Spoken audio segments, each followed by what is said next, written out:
bonjour, Nabalandi Nyoso Wasui, vraiment Libakou et Rolanda, votre serviteur et évangéliste Elovi Semi Enoch. Zamba Pambola Bino Lauboza, na chaîne Abino D'Artagnan Makela, l'on a une single Kanaba, Landi Nyoso Wasui, Libakou et Rolanda Biso, vraiment beau s'abonner massivement, beau s'abonner à votre chaîne D'Artagnan Makela.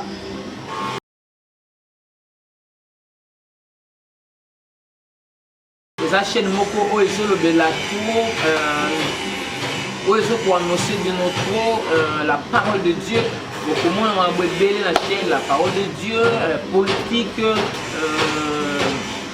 Banzembo, ya jeune serviteur, jeune serviteur, jeune talent, bateau bazana ba talent makasi, oyo nanu ba monanité, bo mona bango, vraiment ndeti bolanda ndeti extrait oyo ya ser na biso Blenet Bilako. Bola nano extrait muke ya ser na biso Blenet Bilako. Moni que chaîne yo d'Artagnan Makela yango ezana posa ke efula jeune serviteur, jeune serviteur, jeune servante. Donc jeune talent, bato bazana talent, o ba bi koloba, bato bazana talent ba bi koyemba. Bola nano extrait muke ya ser Blenet Bilako tout le monde juste Bolambo ya losala biso lekebele nakokite korume nakokite nakanga mayo nakokite nakanga monoko nakokite molamwa nzambe eleki komoyanga nakokite korume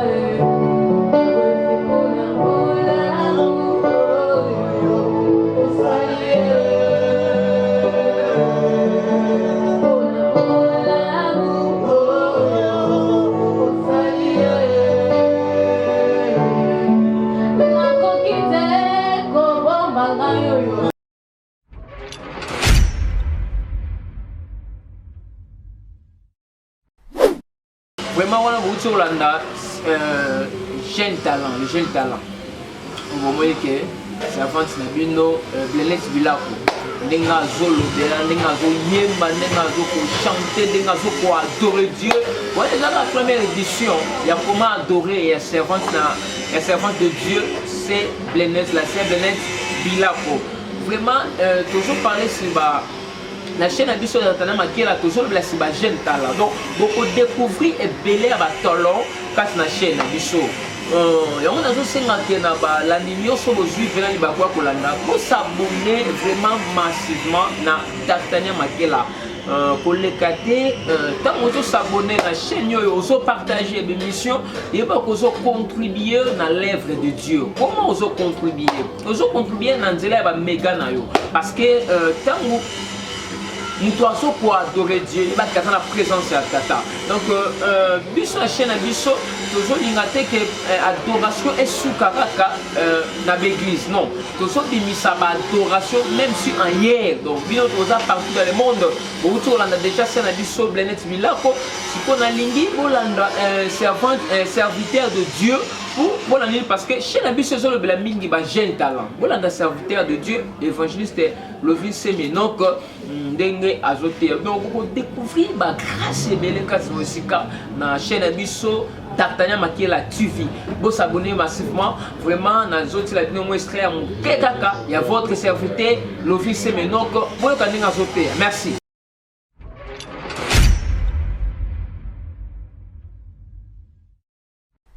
Moto, Mombal, Tata Mubi. Apena Mukolo. Apena Mukolo Makufa. Sama Psinga Tata Makufa. Nde ayako salo mabe abimanga na yo. Quand abimi na yo, nde semaka mauvaise semence. Mabe kati na yo. Parce que semence wana etiama na kati na yo, oba sema kati na yo. C'est pourquoi il y a un commis pour ça là yo. Moi, comment compliquer final. Pourquoi ils ont compliqué? Pourquoi c'est ma bonne? Dans le monde de Molili, il y a deux choses, c'est pas mal. yo on a ebisa yo quoi ba mona des choses et là li bosso ba mona ka eza que vous la prophète monene c'est le prophète Isara mais ça message oh te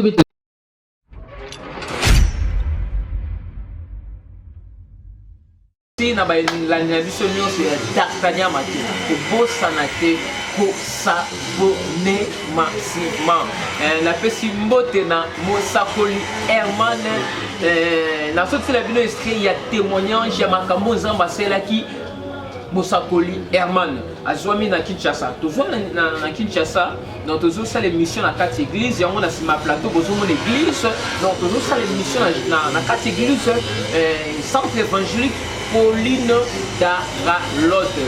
Boyoka témoignage ya maman na biso oyo akomaki papa. Donc azoloba te, malobe silié na monoko. Maman zoka zoloba te, tala misala ya Satan.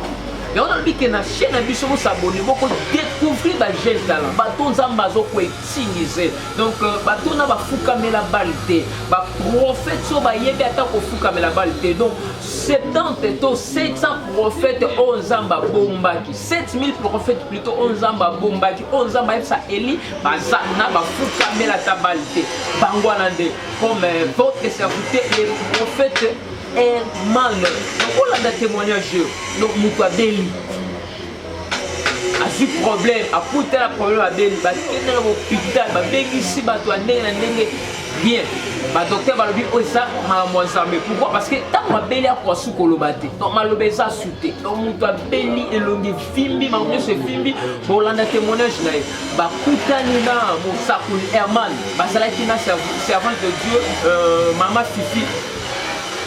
Bazaki na évangéliste Fifi na pesi pembo te sika zali bake tikuna balongwe na biso bake tikuna babengisi bantu bayebele babriller les mamans wana grâce ezonge pas nzambe la Bible nous dit vous poserez les mêmes maladies seront guéries vraiment tout le monde qui yango tant mosakoli man basimbika maman wana maman lobi vraiment on a un témoignage ye moko loba maman nzamba seli.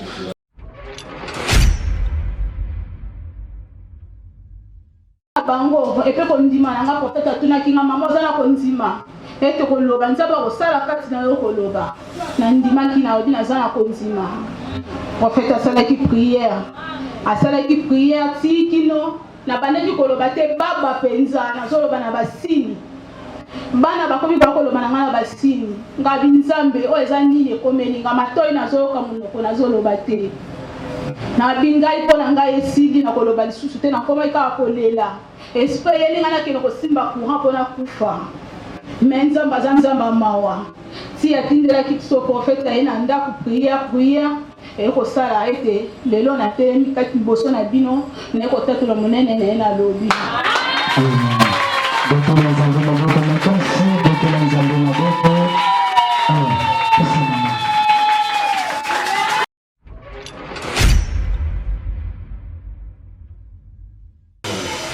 Action. Merci na balandi nyonso bozuli bakwa kolanda ngai na chaîne na biso D'Artagnan Makela TV na lobi boye tango ozo s'abonner na chaîne yo ozo contribuer na croissance ya église ozo contribuer na l'œuvre de Dieu. Pourquoi? Parce que D'Artagnan Makela a disposé chaîne na ye pour elobela ba jeune talent zamba pambola mama na biso D'Artagnan Makela la waza mutu a disposé chaîne na ye a disposé ba mbongo ba mega na ye pour na que peuple to découvrir ba jeune talent bato baza na likabo. Donc moi mission na biso ezolobela trop si ba jeune talent bato baza na grâce on a nzela bango bato bazobika bato bazokoadore Dieu bato bazokangolama comme auteur kolanda ya Sebenet auteur kolanda ya Mosakoli Herman na Mafifi babondeli nzambe nzambe abikisi bango babondeli nzambe nzambe abikisi mutu azoloba te mutu alobaka su te o déjà si bakomi na suka maman akomi bomuti ola nene azoloba abike akomi na posa simata courant kufa na ye mais tant akuta na Mosakoli Herman nzambe abikisi tika le Dieu là asala miracle là osani donc bino mutu bozolanda biso na D'Artagnan Makiela TV bozanga te s'abonner massivement vraiment ezalaki ngai votre serviteur Lovi Semi Enoch, donc votre serviteur Lovi Semi Enoch na suite temps ya kolekisa extrait au Bomona.